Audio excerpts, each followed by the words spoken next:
Leon Harris, an entrepreneur who built several successful businesses by collaborating with others and used the same formula to serve the community. Leon Harris was born April 3, 1942, in the Floyd County Crossroads community of Alum Ridge as a member of the fifth generation. His father, Oscar, was a dairy farmer whose entrepreneurial spirit led him to also run a sawmill, a country store, and to work construction.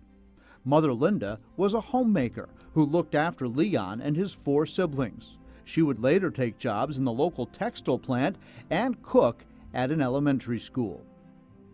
Leon attended Willis Elementary and then Woolwine High School in Patrick County.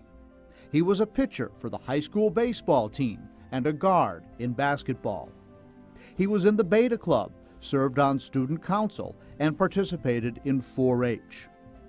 17 of the 21 graduates went on to college, but Leon was voted most likely to succeed. Leon earned a scholarship to VPI from his mother's textile plant, and his college career flourished. He joined the IE Industrial Engineers Professional Society, Alpha Pi Nu, the IE Honor Society, and the Corps of Cadets, the latter meaning that upon graduation he would serve 2 years in the military. It was during his junior year in college that he married Margaret Tuggle of Stewart.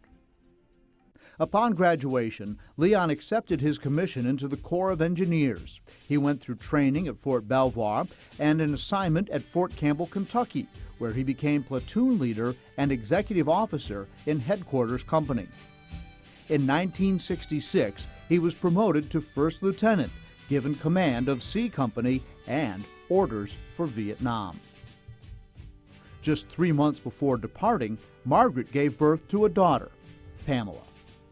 In Vietnam, Leon's engineering company worked in support of the 3rd Brigade, 4th Infantry in an offensive to clear the legendary Iron Triangle. Leon and Company D-27th Combat Engineers supported combat missions by building roads, establishing base camps, and clearing minefields. In 1967, with his tour of duty over, Leon returned home and resumed working as a management trainee with General Electric, a process that had started prior to deployment. Work with GE went well. The family moved several times, and in 1969, another daughter, Vicki, was born in Phoenix, Arizona. Leon climbed the ladder quickly in the GE system, and the family moved 14 times in 21 years. He was recognized for his outstanding achievement during the company's centennial celebration. But even then, GE was in the midst of change. CEO Jack Welch wanted to make the company leaner, and Leon felt his facility in Waynesboro would not pass muster.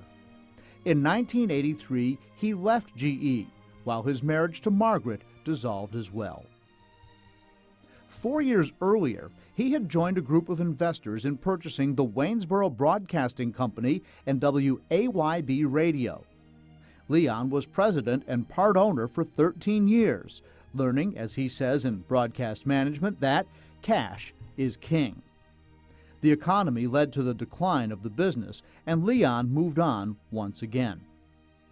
He passed on offers to rejoin GE and instead took the advice of his friend and accountant, John Matherly.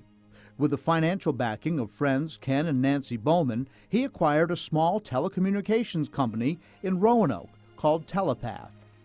He pulled the 10-year-old company out of bankruptcy and waded into the exciting and risky market created by the formation of the 7 new so-called Baby Bells and AT&T.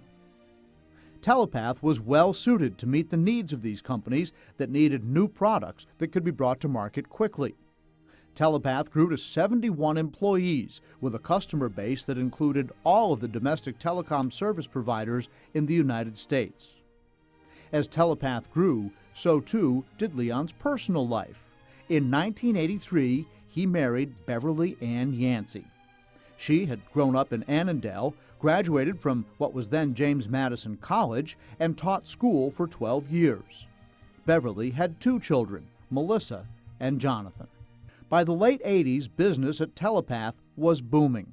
Sales would grow from $3 million to $20 million annually by 1995. In order to keep growing, however, Leon realized there would be significant challenges that would require reorganization. So he sold Telepath to Dynatech, a Boston-based NASDAQ company. Leon's business acumen was still needed, however, so he stayed on, and Telepath doubled its business during his last 4 years with the company. Leon was ready for yet another transition. In 1989, looking to diversify business interests, Leon and his investors had quietly purchased another company, Keltec Incorporated. Keltec had started out in a chicken coop assembling electronic components. Leon was once again in the right place at the right time. Manual production of printed circuit boards was evolving, and Leon recruited Mike DeSoro to help create a robotic production line. In 2002, Virginia Business Magazine named Keltec to its Fantastic 50 list of the fastest-growing private companies in Virginia. Keltec's high-quality ISO 9001 rating and innovative energy have kept the company a market leader, providing printed circuit boards and other electronic controls to niche markets. The company is a solid success with 14% annual growth and 85 employees. Through all of his business success, Leon Harris made significant contributions to the community as well.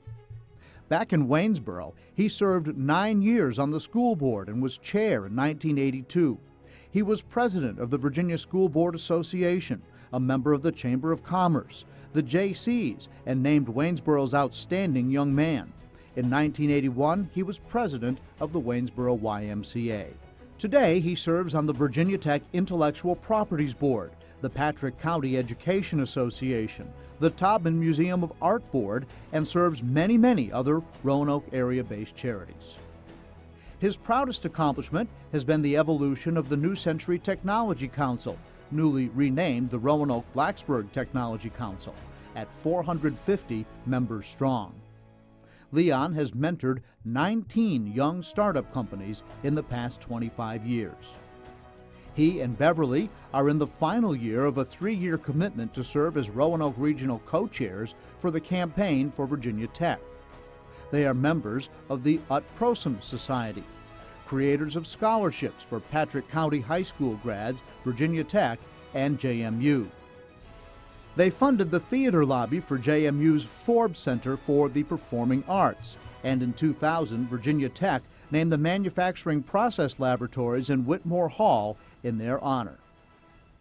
The list of Leon's other accolades, from Roanoke Small Business Person of the Year to Virginia Tech's Marvin Agee Distinguished Alumni Award, is long and impressive. In retirement, Leon keeps an office across town from the Keltec operation, he says, quote, to stay out of the day-to-day operation. That allows him time to be a doting parent and grandparent. He and Beverly enjoy 5 grandkids ranging in age from 9 to 13. He also enjoys the outdoors, boating, water skiing, golf, bicycling, and traveling abroad. Through it all, Leon's motto has been, "Life is a lesson in humility."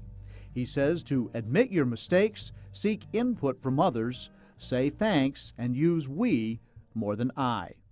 Tonight, he is rewarded for putting those principles to work as the latest laureate in the Junior Achievement of Southwest Virginia Business Hall of Fame.